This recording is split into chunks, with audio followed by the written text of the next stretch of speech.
వేసవి ప్రారంభానికి ముందే తాగునీటి కష్టాలు మొదలయ్యాయి. గతంలో ఎన్నడూ లేనంతగా ఫిబ్రవరిలోనే ఉష్ణోగ్రతలు పెరగడంతో పల్లెల్లో అప్పుడే తాగునీటి కోసం తంటాలు పడుతున్నారు. వేసవి ఎఫెక్ట్ మరో 3 నెలల పాటు ఉండనుండడంతో ఉమ్మడి నల్గొండ జిల్లాలో ప్రధాన నీటి ప్రాజెక్టుల పరిస్థితి, తాగునీటి వనరులు సరఫరాపై ఫోకస్ చేశారు అధికారులు.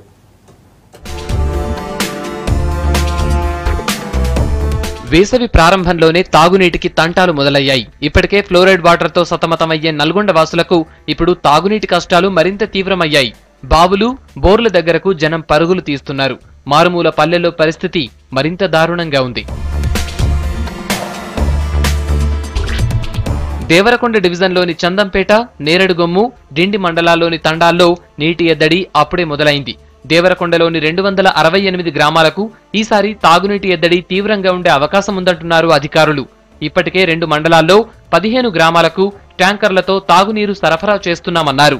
తాగునీటి ఎద్దడి నివారణకు పక్కా ప్రణాళిక అమలు చేస్తున్నామంటున్నారు. మండల లెవెల్లో మార్నింగ్ టైంలో గ్రామాలు సందర్శించి ఎక్కడైతే నీటి సమస్య వస్తుందో అక్కడ చూసి దాన్ని ఏ విధంగా అరెస్ట్ చేయడానికి అవకాశం ఉంటుంది, ట్రాన్స్పోర్టేషనా లేకపోతే హైర్ బోర్స్, రైతుల నుంచి ఏవైతే బోర్లు ఉన్నాయో వాటిని హైర్ తీసుకొని అక్కడి నుంచి నీటి సప్లై చేయడమా లేకపోతే ట్రాన్స్పోర్టేషన్ అనే వివరాలు వాళ్ళు పరిశీలించి రిపోర్ట్ ఇచ్చినట్లయితే దాని ప్రకారంగా అక్కడ మంచినీటి సరఫరా చేయడం జరుగుతుంది. ఫిబ్రవరి నుంచే ఎండలు మండుతున్నాయి. రానున్న 2 నెలల్లో ఎండల తీవ్రత మరింత పెరిగే అవకాశం ఉందంటున్నారు ప్రజలు.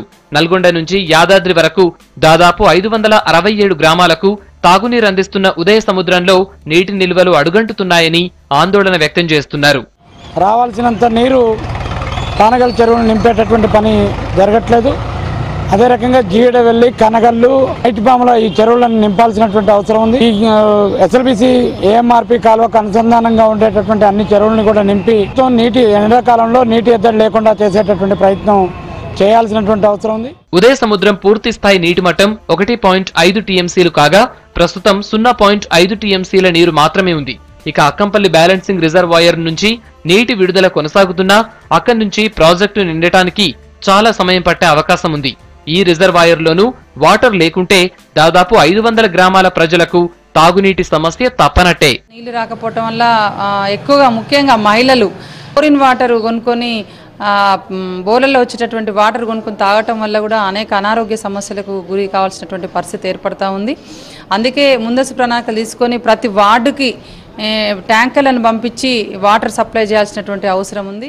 కట్టంగూరు, నకిరేకల్, కేతేపల్లి మండలాల్లోని దాదాపు 40 గ్రామాలకు తాగునీటిని అందించే ఐటిపాముల జలాశయంలో నీటి నిల్వలు లో లెవెల్ కు పడిపోయాయి. దీంతో ఇంటెక్ వెల్ కు నీరందక బురద వస్తూ ఉండటంతో నీటి సరఫరా నిలిపివేసే అవకాశం ఉందంటున్నారు అధికారులు. ఇదే పరిస్థితి మరికొన్ని రోజులు కొనసాగితే 40 గ్రామాలకు తాగునీటి సరఫరా బంద్ అయినట్లే. ప్రస్తుతం మూసి, గాండ్ల చెరువు నుంచి నీటి సరఫరా తగ్గిపోయింది. దీంతో సూర్యాపేటకు నీటి సమస్య తప్పదంటున్నారు అధికారులు. ఇప్పటికే కృష్ణా వాటర్ పూర్తి స్థాయిలో అందటం లేదని, కొన్ని ప్రాంతాల్లో 15 రోజులకు ఒకసారి నీరు సరఫరా అవుతుందని చెబుతున్నారు జనం. నల్గొండ జిల్లాలో మంచినీటి సమస్య చాలా తీవ్రంగా కాబోతున్నటువంటి పరిస్థితి కనపడుతుంది. ఇప్పటికే సాగరులో డ్యాంలో నీళ్లు పూర్తిగా తగ్గిపోయినటువంటి పరిస్థితి ఉన్నది. చిట్యాల, మర్రిగూడెం, నాంపల్లి, చందంపేట, డిండి ఈ మండలాల్లో గ్రౌండ్ వాటర్ పూర్తిగా పడిపోయి మంచినీటికి కష్టాలు వచ్చినటువంటి పరిస్థితి, ప్రజలు ఆందోళన చెందుతున్నటువంటి పరిస్థితి ఉన్నది. వేసవి ప్రారంభంలోనే తాగునీటి సమస్య తీవ్రమవుతూ ఉండటంతో ముందస్తు చర్యలపై అధికారులు దృష్టి పెట్టారు.